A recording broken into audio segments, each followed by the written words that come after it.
But your vice presidential pick wants to recall the Moderna vaccine. I think those vaccines need to have, again, true double-blind placebo-controlled trials on that. There's 25% of Americans who believe that they know somebody who was killed by a COVID vaccine. Killed? Killed. In some categories of workers, the nutrition departments at FDA, that have to go. They're not protecting our kids. Why do we have Fruit Loops in this country that have 18 or 19 ingredients?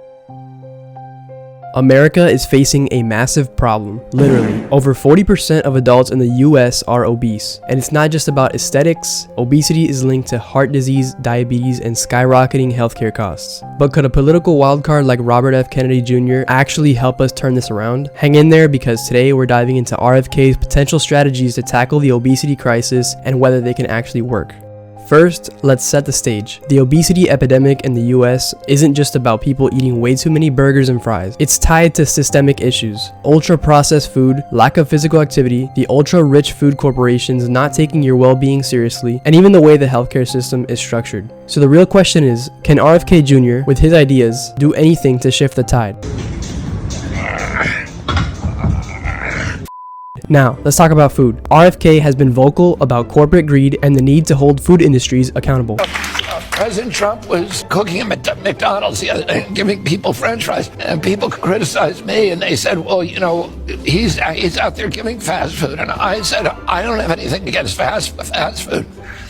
I'm against food that has seed oils. When I was a kid, McDonald's was made with tallow fat. If he were to take on big food the way he's taken on big pharma, we could see some real changes. Think about it. Policies that reduce subsidies for junk food ingredients like high fructose corn syrup and instead promote healthier options like fruits and vegetables. This could shift what's available and affordable at your local grocery store. Plus, Kennedy's focus on transparency might extend to food labeling. What if you knew exactly how processed your food was or how it might affect your health long term? Clear labeling could empower consumers to make better choices. RFK also talks a lot about empowering individuals to take control of their health. This could translate into policies that promote preventive care, like funding community exercise programs or incentivizing employers to offer wellness benefits. Imagine free gym memberships, better planning for more walkable cities, and nationwide campaigns promoting healthier lifestyles. But here's the catch. Changing behaviors takes time and education, and that's where RFK would need to collaborate with healthcare professionals, schools, and communities to make a real impact. Of course, it's not all sunshine and rainbows. Tackling obesity means going head-to-head with powerful industries and addressing deep-seated habits in our culture. Plus, RFK's controversial views, like on vaccines,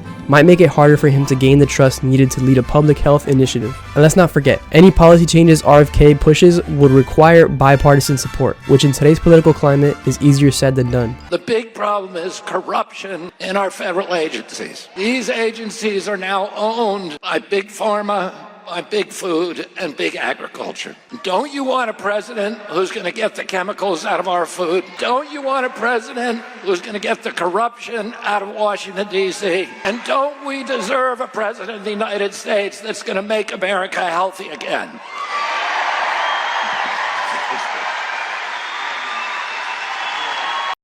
So can RFK Jr. help solve the obesity crisis? The answer isn't a simple yes or no. His environmental advocacy and focus on corporate accountability could address some root causes of obesity. But implementing these ideas on a national scale would be an uphill battle. What do you think? Could RFK's unconventional approach make America healthier? Or is this just wishful thinking? Let me know in the comments below, and don't forget to like and subscribe. Until next time, take care of yourself and maybe skip that soda today.